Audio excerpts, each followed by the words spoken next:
Hi, good evening, and welcome to Gender Speaker Live, where tonight I'm going to be talking about gender stereotypes, something that's come up because I'm working with a client, an international client, and that's the big topic. I thought it's worth having a look at that on the show.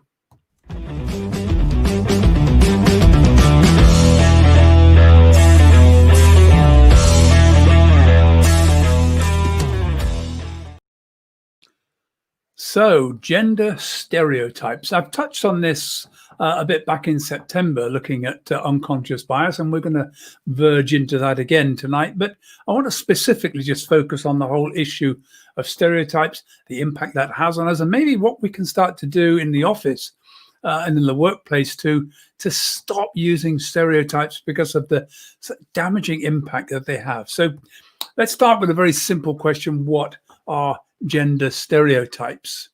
Well, let me bring in a slide now and have a little look at just a couple of definitions. These are the Oxford and the Cambridge definitions of what stereotypes are. The Oxford Dictionary says a widely held but fixed and oversimplified image or idea of a particular type of person or thing. I think that's the big part about stereotypes. It's taking a small number of qualities about someone, a man, a woman, someone who's Asian, black, white. We take a couple of features, often very negative ones, and create that stereotype. So if I, say a particular, let's just take Africa as a thing. What is the immediate image that comes to mind if I say Africa? And there are going to be various different images. I've asked this in a number of workshops where I've been doing unconscious bias training. And for some people, Africa coins images of the savannah, images of elephants and lions, images of animals, images of African villages. Others, if I say Africa, have a much more of the image that Bob Geldof had, images of deprivation, of poverty, of children, of war-torn areas, of children starving.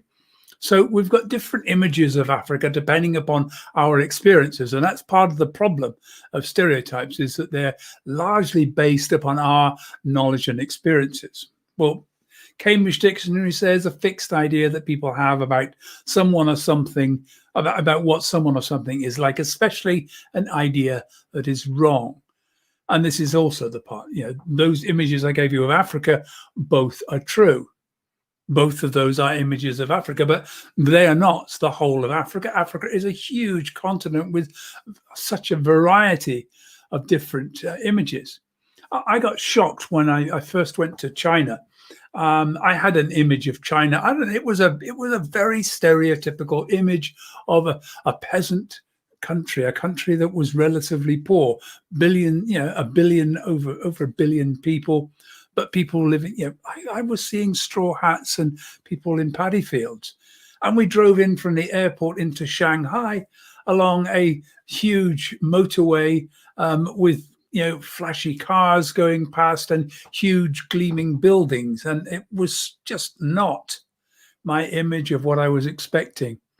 When I got to Shanghai, a completely different, vibrant city, totally and completely in contrast to everything I thought was going on in my head. So there's the challenge. That's the problem that we've got. So this is the challenge. All stereotypes are true. Men are taller than women. Women are fatter than men. I'll come back to that one in a minute because that's going to. Black men run faster than white men. Asian people are better at maths. These are all stereotypes, and to an extent they do what scientists call empirical generalizations.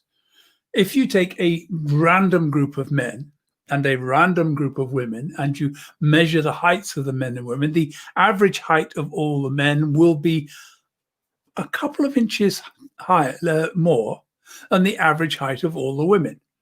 But of course, it's a stereotype. It's an average. It's a statistic. It doesn't mean that men are taller than women, because there will be women there who are taller than men. In fact, it may be that the tallest person in the room is a woman, and yet because the shortest person in the room is also a woman, the average height of the women is less than the men. But making an assumption that men are taller than women is a difficult thing to do. Women are fatter than men. Why do we get that assumption? Why does that statistic arrive? Where does that stereotype come from? Well, women are more likely to be on diets. We know that from the statistics. Women do actually have a layer of fat on their bodies, which is greater than men's. Men tend to convert more of their fat to muscle and have more muscle. Now, these are averages. I was watching Strictly Come Dancing, and her name's completely escaped me for the moment, but the first female Olympic gold medalist at boxing is a dance partner. Also dancing with a woman, which breaks all the stereotypes of a dance competition. Two women dancing together, and one of them is a boxer, with huge muscles, very powerful. I don't want to go to a ring with her. I've no way that I will be able to get anywhere close to winning a fight with this woman, because she has far more muscle, way more than, and I'm definitely a lot fatter than her. Okay, so I used to be a man. So black men, all of these are stereotypes. We know that some men from Kenya, tend to be better in marathons, tend to be better at a lot of the running. It doesn't make all white men less effective than black men. That isn't what it is. It doesn't mean all Asian people are the best mathematicians. Some white people, some Chinese people, all sorts of people are very good at maths. On average, you may find that there are more Asian people in the good maths group than any others. But it doesn't also mean that all Asian people are good at maths, because that is the assumption that tends to be made from that kind of stereotype. So here's our problem. Stereotypes are not always true for all people. That's the big challenge. They're true, but they are not true for all people. And if we make those assumptions, we're going to run into trouble. This is the second problem about stereotypes: positive and negative. Positive stereotypes are just as bad as negative stereotypes. Making an assumption that all women are nurturing, all women look after children. No, some women don't want babies. Some people don't. Women don't want to look after babies. Some men love childcare. Okay. We make stereotypes and then we take negative images of it. Just take a look at this. Just think about qualities seen as positive in men, often seen as negative in women. And I'm particularly thinking here in terms of leadership. So let's just have a look at a group of adjectives describing a leader: assertive, decisive, competitive, risk-taking, powerful, focused. Am I talking about a man or a woman? If I use those adjectives, it's quite likely you're going to assume that I'm talking about a man, because that's the stereotypical image of a male leader, this assertive, powerful, driven man who pushes the company forward. Now, what if I was talking about a woman using those adjectives? How would you feel about the woman? My guess is that it's likely you might have a negative view of the woman, seeing her as a very cold, harsh woman, whereas the man would be seen as positive, because those are positive qualities in a man, but when we apply them in a woman, we suddenly see those as negative qualities. If it's a woman, we would rather be seeing emotional, caring, nurturing, compassionate, cautious, supportive, because those are good qualities in a woman. Actually, good qualities in a leader, certainly in the 21st century. But if we described our leader in those terms, and if I was talking about a man, I can pretty much guarantee most people would tend to take a negative image of a man, seeing him as a weak leader, liable to be run roughshod over by other more decisive, assertive, powerful leaders. This is the challenge with stereotypes. Leaders are leaders. They use all those qualities. What we actually want to see is probably most of those qualities in any leader, whether they're male or female. But because we've got these stereotypes of men and women and what we expect of men and women, we mess things up. And it leads to this sort of problem. Let's just say, I take the word woman. It's an identity label. Okay, it happens to be that 51% of the population, of the world's population, are female, but not all women are the same. We know that. But there's a tendency to immediately think, and I certainly get this in the battles against me, you can't be a woman because you were once a man. what is a woman? What makes someone a woman?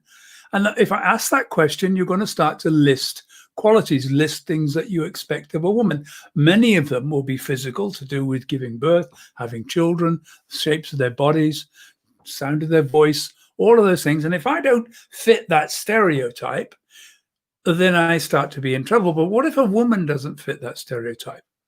What if a woman doesn't have long hair? What if a woman has a deep voice? What if she dresses in very masculine clothes? What do we then think about the woman? Well, what happens then is that she's fitted into a new stereotype that says, "Oh, not a proper woman. Now this is a lesbian woman." And maybe absolute rubbish. But because we've got this stereotype that says lesbian women have short hair, they do male masculine jobs, tend to wear masculine clothes, they're in relationships and they take masculine. Why everybody assumes that there are poems about it, aren't we? Who wears the trousers? This is a stereotype. You cannot tell just by looking at somebody whether they are lesbian or whether they are not. You cannot tell from just looking at somebody and say, "Oh, they're trans." Because I know a lot of women who constantly have a huge problem of being perceived to be transgender. They're not. They just have quite masculine looking features. But because we have a stereotype of what a proper woman should look like, we then start to negatively impact people who don't fit the stereotype. Same with a man. We have these qualities, we have these ideas of what it means to be a man. And if somebody doesn't fit, it's very quick to say, "Oh, they must be gay." When some people see me, I used to see somebody who's a transvestite. What's a transvestite?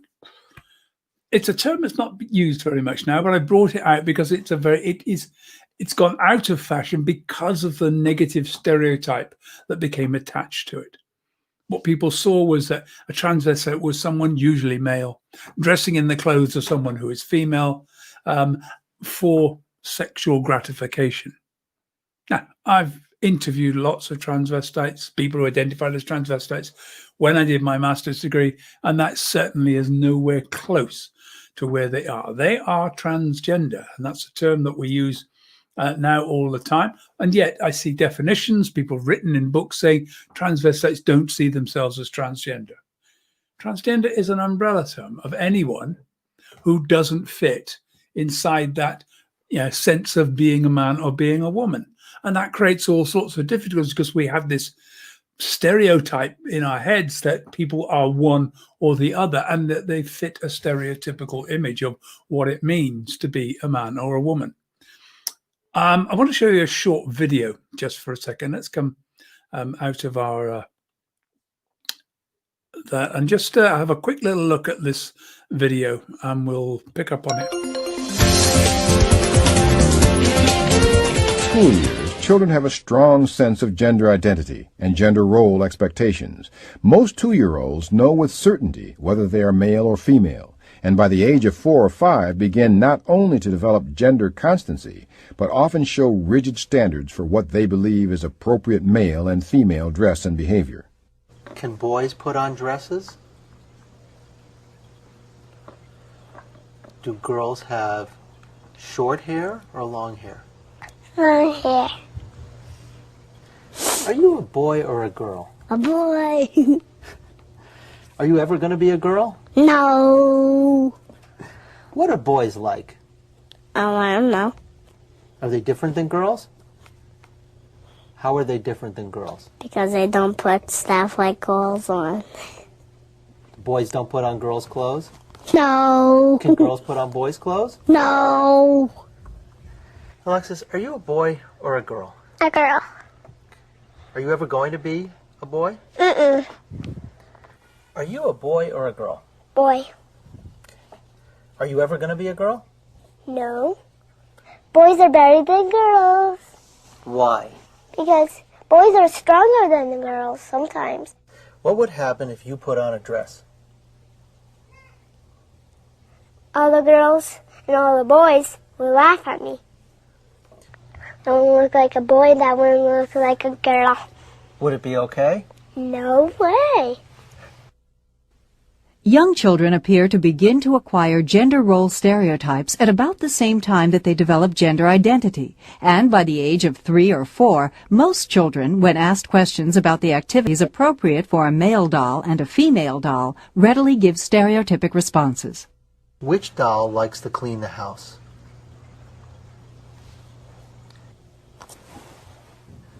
This one. Who takes care of the babies? This one. Who goes to work?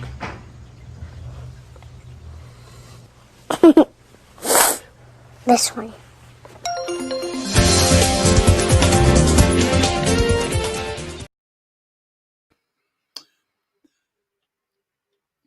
So that's a little bit old, that video, but not that old. Things haven't changed that quickly. In fact, things when it comes to gender and such like don't change very quickly. But you can see right from an early age, those attitudes are embedded into us. They're embedded in the way in which we think and in all sorts of areas. So let's just have a look at some of the other aspects of this. So I brought this up when we were a few weeks ago when we talked about unconscious bias. Stereotypes lead to unconscious bias. They lead to hidden prejudice, because if we have a stereotypical image or view of somebody, then it's likely to impact our attitudes, and that comes from all sorts of things. We see those children there at ages 3 and 4, 5 years old, rigidly built views of gender roles and gender stereotypes. But we get that, it still comes all the time. I'm hearing it all the time now that we've,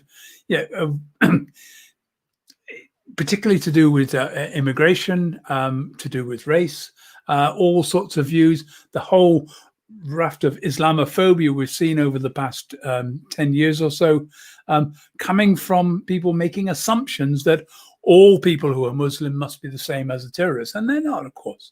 Nothing like it. They're a small minority, the terrorists who behave like that.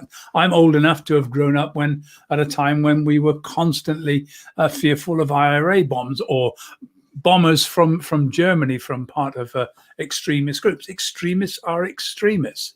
There's more similarity between the various extremists than between the rest. In fact, IRA bombers were being sent to the Middle East to be trained by the same groups of people that we now look at and see as the Islamic terrorists. So there's a much more connection between terrorists than there is between normal people, ordinary people.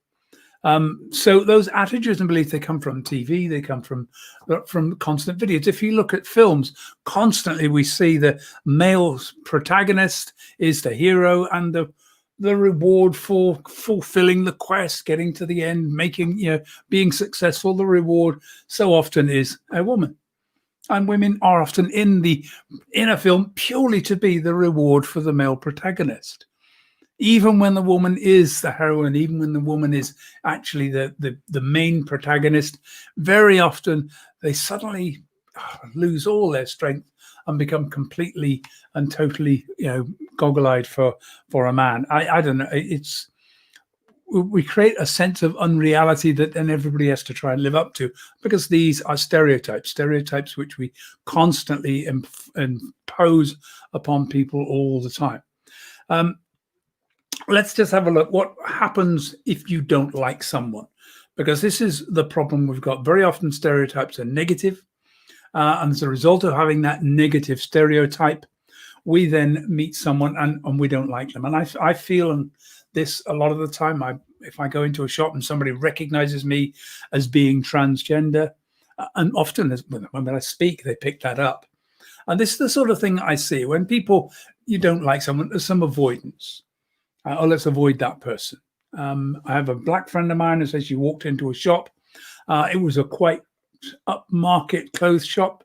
But because she was black, she was immediately assumed to be relatively poor. So none of the assistants wanted to come and serve her. They weren't going to get any commission from this. This was just somebody, wandering in. She was extremely wealthy and ready to buy some very expensive clothes, but she was completely and totally ignored. and eventually left the shop and went somewhere else. Avoidance because of a stereotype. Less eye contact. I get this all the time. People speak and they don't want to look, and don't look up from the till, don't look, and I get so annoyed with that. Shorter communications. I'm not going to get into a conversation, just going to deal with the brevity of the conversation. Is smile less. We listen less. The rapport between two people becomes much closer. And that doesn't matter what it is. If you don't like someone or if you're uncomfortable with someone, this is what will happen unconsciously. You may not realize you're doing it, but that is what actually happens. I've watched it, seen it happen so many times when I've walked into shops and the way people have treated me. So what happens then? Slower follow-up. If I want some service, I want some help. My request goes to the bottom of the pile. Nobody does the extra mile. Nobody runs around and tries something extra. Although if you thought that this person that came in fitted the stereotype of wealthy, rich person who might tip well, then suddenly the follow-up gets much faster. Yeah, that doesn't work in any business. It encourages hostility in others, because if somebody is treating me in this way, on this idea, avoidance, less eye contact, I'm going to get a little bit annoyed about the way I'm being treated. So I start to get a little bit, sharper in my communications, and I can be pretty sharp when I'm feeling it come. I'm much more likely to complain if I'm not being treated very well, or if the service I get is poor. Yeah, I'm really, really awful at complaining, and I will complain directly to somebody I didn't like the service. It reduces levels of cooperation, creates all sorts of negative body language. Start seeing arms being folded, people tutting, getting impatient. All of that happens simply because two people don't like each other, or one person doesn't like someone, and their body language betrays the fact that that's the case. All too often, that's because of a negative stereotype that they've picked up on the person that's come in. Somebody walks in, they look poor, so they don't get treated so well. It also affects what's going on in our internal relationships within any organization, where you're working with people. Stereotypes lead to favoritism. Stereotypes feed our biases. And if we don't like someone, if we feel uncomfortable about someone, if we feel we'd rather not have, we're more likely to give the good jobs. If we're a manager, we give the good job to somebody that we feel more comfortable with. So favoritism, that impacts the way everybody else feels, starts to cause all sorts of hostility. It raises or lowers expectations. And we know from countless experiments that have been done, if you tell someone that they aren't as good, then they will end up not being as good. And what comes out here is also a thing called stereotype bias. And this is being studied quite a lot now, that if someone, let's take a woman going into a maths test, is reminded of being a woman, and it doesn't need to be reminded that women aren't as good at maths as men. If somebody believes in a stereotype that says they're not as good as, just reminding them of the stereotype will be sufficient to actually reduce their performance in a test. And exactly the same way, if you remind somebody of a positive stereotype, that will improve their performance. That's just the way we are. We have these stereotypes in ourselves, and we fit ourselves into those stereotypes. If it's a negative one, we'll tend to react to it. It reduces motivation, messes up inclusion and exclusion. And that's the very simple thing that we're going to go for a drink after work. Oh, let's not invite the tranny. It happens. I know it happens. In-group versus out-group. Now, this can be a simple thing about, friendly banter and competition over a, what do we call it? A football team, or it can be the men versus women, the white versus the black. All of this happens. It often is happening unconsciously, but it creates that in-group versus out-group. Gossiping and bullying, discrimination, and of course, all of this leads to a toxic atmosphere, which results in greater levels of discrimination claims. So that's just some idea of the sorts of challenges that come about as a result of basically bias, leading to, or stereotypes leading to bias within the workplace. So that's pretty much the most of what I wanted to talk about today. The stereotypes which affect me are quite significant. I can probably pick up on those at some time in the future, but it's we've got a toxic battle going on at the moment between feminists versus trans people. I try to stay out of it. Try to feed some proper information into it, because very often stereotypes are based upon misinformation, miscommunication, misunderstandings about the way things are. There is a strong sense that, this is just some kind of lifestyle choice, that this is something we choose. Trust me, there is no way, if you knew what life was like for a trans person, you would know there is no way that any person would choose this lifestyle. It has made my life so much tougher, so much more difficult. I was on a pretty good trajectory before I changed gender, and everything came to a standstill. I've had to work really hard just to survive, because I know that I'm less likely to get employed. I'm less likely to get contracts for jobs. I've had to shift everything around so that people employ me because I'm transgender, rather than refuse to contract me because I'm transgender. It's a constant challenge. People talk about me behind my back. People giggle about me. They laugh. All of this because there are stereotypes. I've even had somebody once at an exhibition burst out laughing and run off because he just couldn't even keep the conversation going. His bias and his uncomfortableness with being with me was so severe. Somebody came and apologized for him. But it made me think, well, I don't particularly want to do business with this company if that's the way, if they don't train their staff, if they don't actually make sure that the staff that are dealing with me know how to handle difference. And this is the challenge that we've got more often than not. The problem with stereotypes is that if I don't conform to your stereotype of how you believe that men, women, whatever should be, managers, if I don't fit that stereotype, and you therefore are unable to communicate and effectively have a work with me, then that is going to lead to disharmony. It's going to lead to me not wanting to do business with you. And that's not good for your business. That's not good generally for office harmony. It is not good in any way for everybody. So that's the end of my talk on stereotypes. Big challenge. I'm going to be looking at it more and more over the next couple of weeks as I prepare for the big panel I'm on for my international client. You can find my Gender Speaker live show on YouTube. It's on Facebook. It's also on as a podcast, although that's usually about a week behind on the podcast. Well, I'm catching up now. Don't forget that I'm running a transgender non-binary inclusion workshop on the 17th of November, right here, online on Zoom. I've been looking at all sorts of ways to make that much more engaging and much more fun.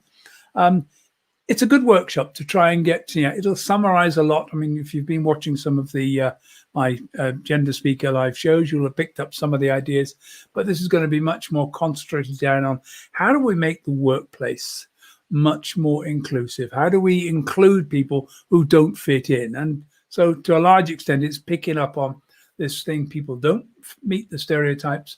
Now, how do we make sure that we make people feel included because they don't fit our stereotypes of what people should be?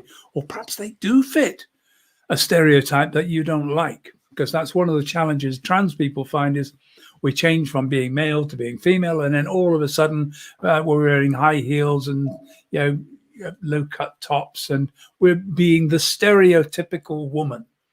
And this is why I often have a bit of a battle with feminists who actually aren't stereotypically female. They actually battle against female stereotypes. They don't wear makeup. They don't wear high heel shoes. They don't wear skirts and dresses. They're much more masculine in their appearance. Some. And, if I'm not careful, I'll get into the stereotype of the danger of stereotyping all people who are feminists as somehow looking very more masculine, which they are not. People are people. We all apply, we all present ourselves in our own way. Join me on this workshop. We'll have a look at what that all means and how you can become more inclusive. I'm also back on Sunday with my 4 p.m. LGBT history show. I'm going to be doing this every week. February is LGBT History Month, or LGBTQ History Month, as we're now increasingly moving towards.